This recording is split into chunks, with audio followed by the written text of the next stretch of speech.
Don't scroll, we got stuff to talk about today. But the easiest way for me to get this stuff out now is by making presentations, so here it is. What Makes America Fascist, Part 1. But before we begin, I would appreciate it a lot if you would like and repost to push this video into the algorithm like my other ones. I would appreciate it. Thank you, let's begin. But let's start with a short introduction. These are pretty much just what America has done that would technically make it fascist. These are all in order, by the way. First up, we have slavery and slave codes, law of the land, early age America, what makes America fascist, principles of Trumpism, and a fascist government. First, let's talk about slavery and the slave codes.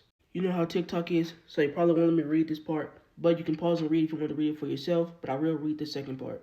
Slave codes were laws in colonial America that regulated the status and treatment of enslaved Africans and their descendants. Based on what I could find, it was from the 1640s to 1705. It was probably more than that, though. Next up, law of the land. These are pretty much just laws that held back people of color. We had Jim Crow laws in the 60s, the Indian Removal Act in 1830. We had black codes that were actually different from slave codes. Do not get those two mixed up, but that was in 1865. We had the Plessy v. Ferguson in 1896 and the Dawes Act in 1887. Now we have early age America from 1860s to the 1990s.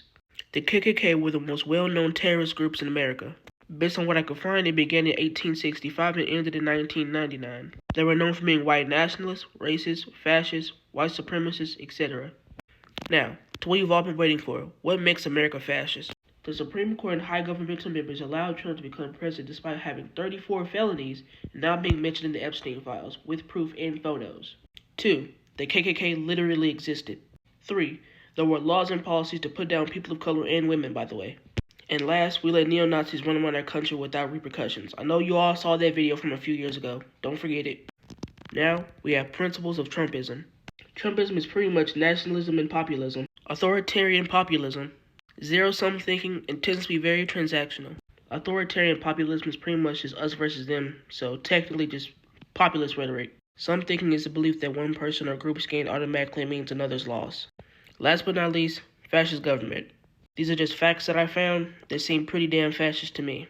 Trump's campaign was literally funded by a white supremacist billionaire. Can't guess who that would be.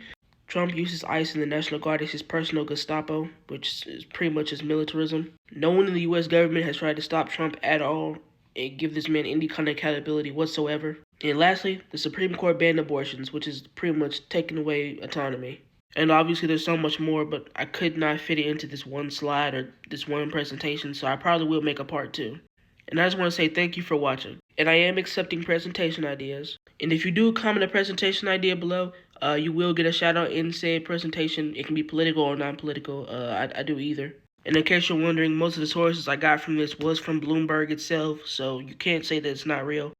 Or some kind of fake liberal Democrat propaganda. It's literally from Bloomberg, so trust me, it's not fake. Last thing, if you're new here, hit the follow. And if you're new here, I usually do videos under 10 minutes with presentations with under 10 slides. That's all for today. But remember, vote, fuck ICE, and fuck Donald Trump. Stay safe, stay woke.